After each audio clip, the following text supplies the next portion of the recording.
Have you ever wondered why the most powerful spiritual traditions kept certain teachings hidden for thousands of years? Why masters would only whisper these secrets to their most trusted disciples? Tonight, I'm going to share with you one of the most misunderstood and controversial aspects of spiritual practice, the sacred relationship between sexual energy and consciousness. What I'm about to reveal will challenge everything you've been told about retention, about sexual energy, and about the path to spiritual awakening.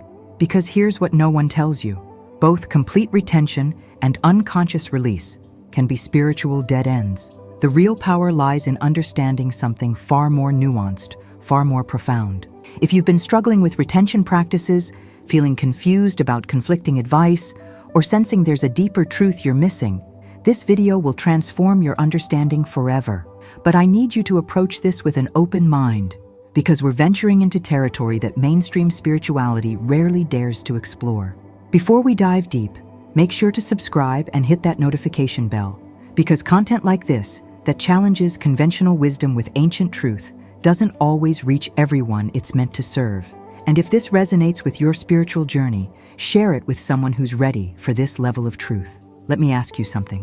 What if everything you thought you knew about sexual energy and spirituality was only half the story? For over 5,000 years, the most advanced spiritual traditions have understood something that modern society has completely forgotten. Sexual energy is not separate from spiritual energy. It is spiritual energy in its most concentrated form.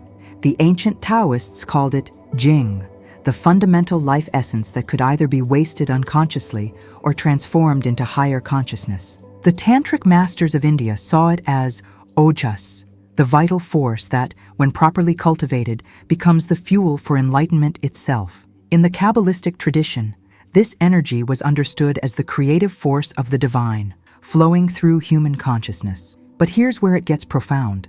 None of these traditions taught simple retention as the answer. They understood something far more sophisticated, the art of conscious relationship with sexual energy.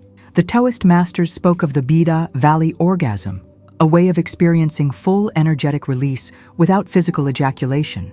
But they also taught the sacred offering, specific times and circumstances where conscious ejaculation became an act of spiritual communion. The key word here is conscious. Here, think about this. If sexual energy is truly spiritual energy, then how we relate to it determines not just our physical vitality, but our capacity for higher states of consciousness, our ability to manifest our deepest purposes, and our connection to the divine source within us. The hidden truth they don't want you to know? Our modern world has weaponized this ignorance. By keeping you confused about your own life force, by promoting either unconscious indulgence or rigid suppression, you remain spiritually disempowered. You stay stuck in cycles that drain rather than elevate you. But when you understand the real mechanics of sexual energy transformation, when you learn to read the subtle signals of your own consciousness, you unlock a power that ancient masters spent lifetimes cultivating. This isn't about rules or rigid practices. This is about becoming fluent in the language of your own spiritual energy. The question isn't whether you should retain or release.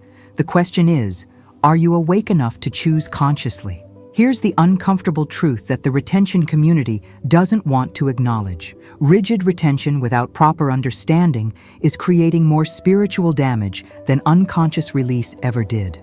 I've witnessed hundreds of men fall into what I call the retention trap, and the symptoms are devastating. Extreme irritability that destroys relationships, obsessive thinking patterns that steal peace of mind, sexual energy that becomes trapped in the lower chakras, creating physical tension and emotional volatility. And perhaps worst of all, spiritual pride that disconnects them from genuine humility and growth. The ancient masters knew this danger intimately. In traditional Taoist practice, they called it Jing stagnation, when vital energy becomes blocked rather than transformed. The symptoms were unmistakable: aggression without purpose, sexual obsession disguised as spirituality, and what they termed false fire, an artificial sense of power that leads to spiritual arrogance. But here's what's truly tragic.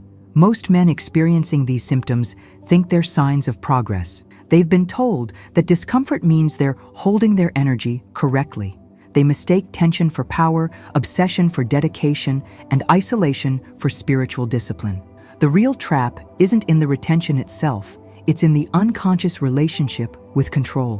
When retention becomes about suppressing natural energy rather than transforming it, you're not practicing spirituality, you're practicing spiritual materialism. You're trying to hoard energy instead of learning to alchemize it. Ancient tantric texts warn explicitly about this. They describe practitioners who become energy misers, men so focused on not losing their vital force that they forget the whole purpose is transformation into higher consciousness. These practitioners often develop what the texts call retention neurosis, an obsessive fear of energy loss that actually prevents real spiritual growth. The shadow side nobody talks about?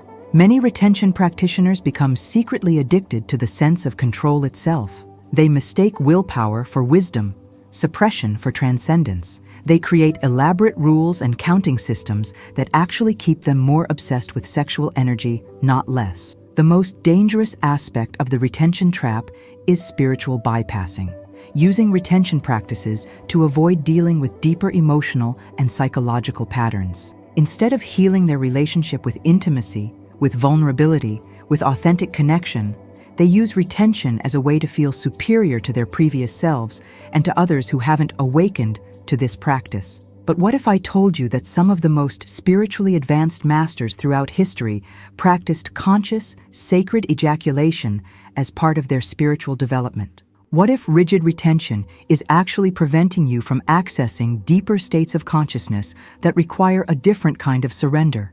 Now we enter territory that will challenge everything you think you know about spiritual practice, because what I'm about to share has been hidden in the deepest teachings of advanced practitioners for millennia. Sacred ejaculation is not the same as unconscious release. It's not about giving in to impulse or losing control. It's about conscious offering, a deliberate act of spiritual communion that requires more awareness, more presence, and more mastery than retention ever could. In the ancient Taoist tradition, there were specific practices called returning the essence, where the master would time conscious ejaculation with deep meditative states, breathing the energy up through the spine even during release, transforming the act into a full-body spiritual experience. The physical release became secondary to the energetic circulation throughout the entire system. The tantric masters understood something even more profound. They taught that certain states of consciousness could only be accessed through what they called sacred dissolution, a letting go so complete, so conscious, that it becomes a direct experience of ego death and rebirth. In these moments, ejaculation wasn't a loss of energy, it was a doorway into non-dual awareness. But here's the key distinction. Unconscious ejaculation happens to you. Sacred ejaculation happens through you as a conscious choice aligned with higher purpose. The difference lies in several critical factors. First, your state of consciousness during the experience. Are you present and aware or lost in mental fantasy?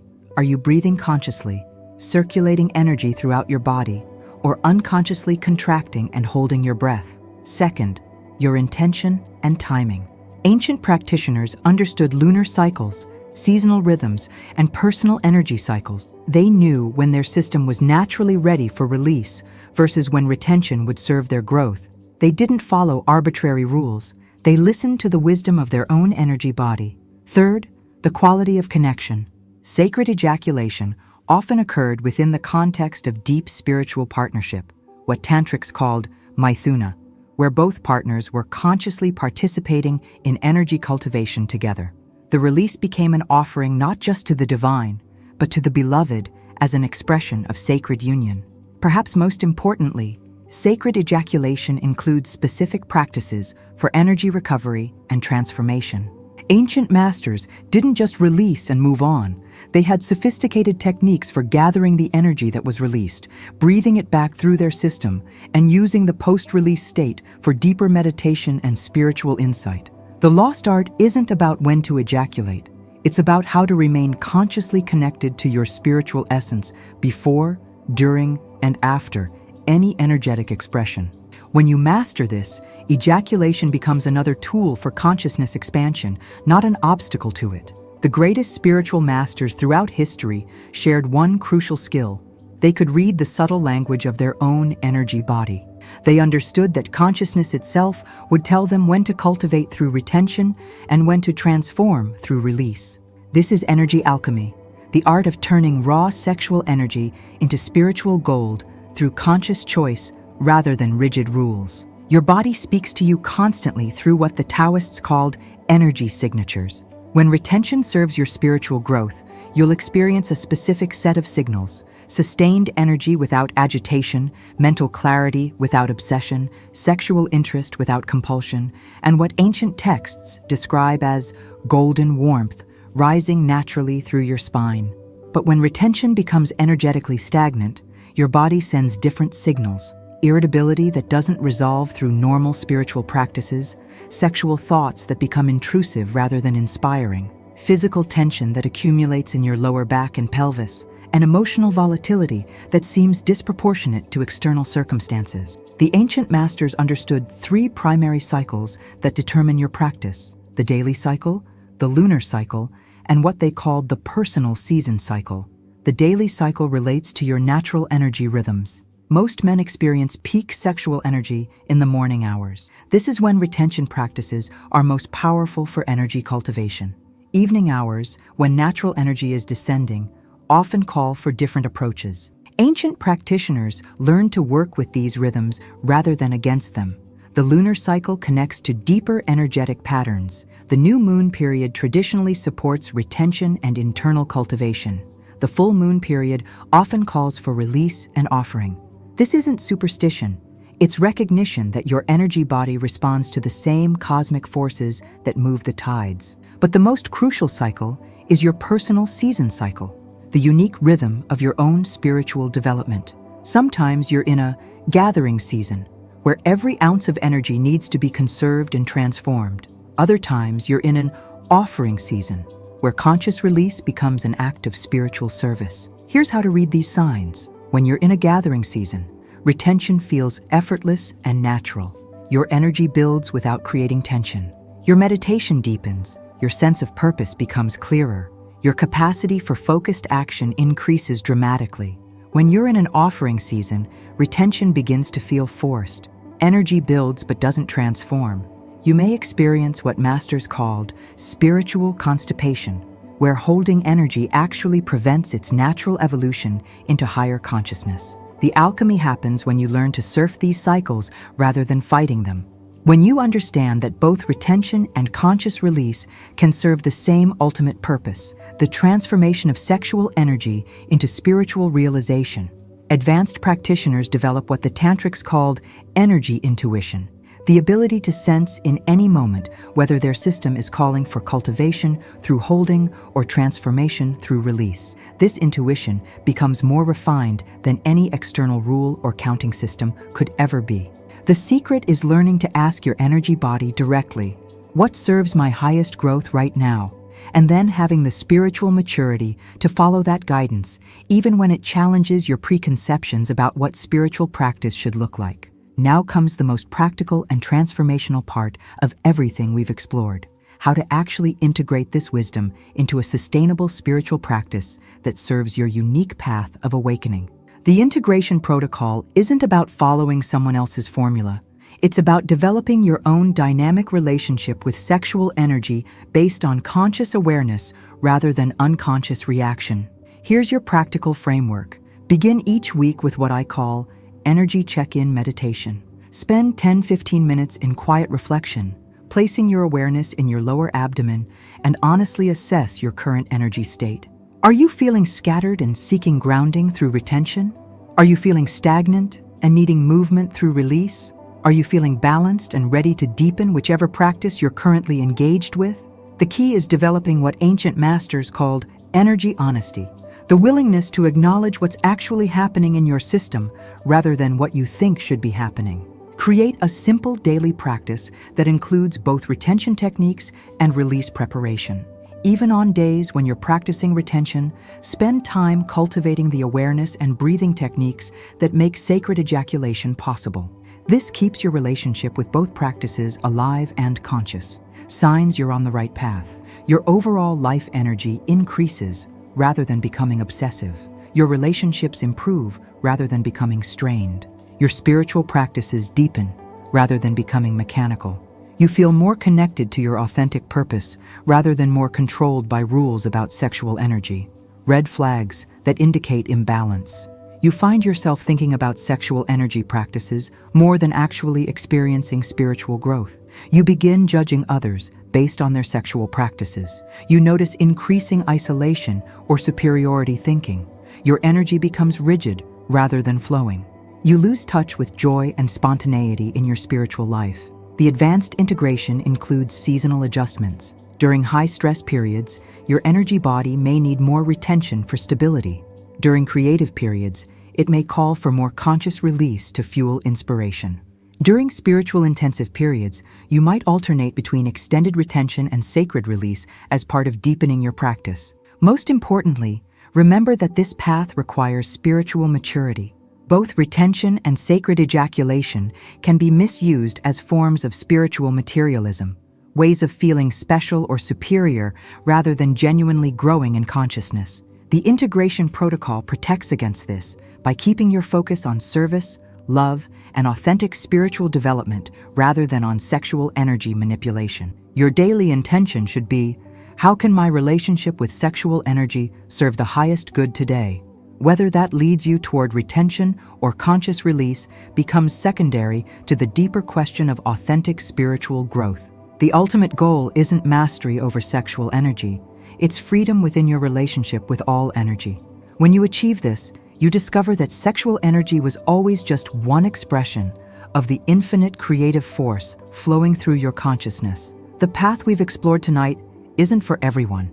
It requires spiritual maturity, honest self-reflection, and the courage to transcend both conventional morality and popular spiritual trends. What you now understand places you in a very small group of practitioners who have access to some of the most guarded secrets of human consciousness. The integration of retention and sacred release isn't just about sexual energy. It's about learning to dance consciously with all the forces that shape your spiritual evolution. Here are your 3 practical takeaways. First, develop daily energy awareness through honest check-ins with your body's actual state rather than your mental concepts about what it should be. Second, experiment with both practices from a place of spiritual curiosity rather than rigid adherence to rules. Third, let your deepest spiritual values guide your choices rather than fear, control, or spiritual materialism. Remember, the ancient masters who developed these teachings spent decades refining their understanding. Be patient with yourself as you learn this new language of conscious energy relationship. Start slowly, stay connected to your authentic spiritual purpose, and trust that your consciousness itself will guide you toward what serves your highest growth. If this exploration has opened new doorways of understanding for you, please share it with others who are ready for this level of spiritual honesty. And let me know in the comments, what insights emerged for you? What questions are you sitting with? Your sharing helps build a community of practitioners committed to authentic spiritual growth. The journey of conscious sexual energy is ultimately a journey home to your own divine nature. Whether through retention or sacred release, the destination remains the same: full awakening to who you truly are beyond all limited identities. Until next time, may your practice serve not just your own liberation, but the awakening of all beings.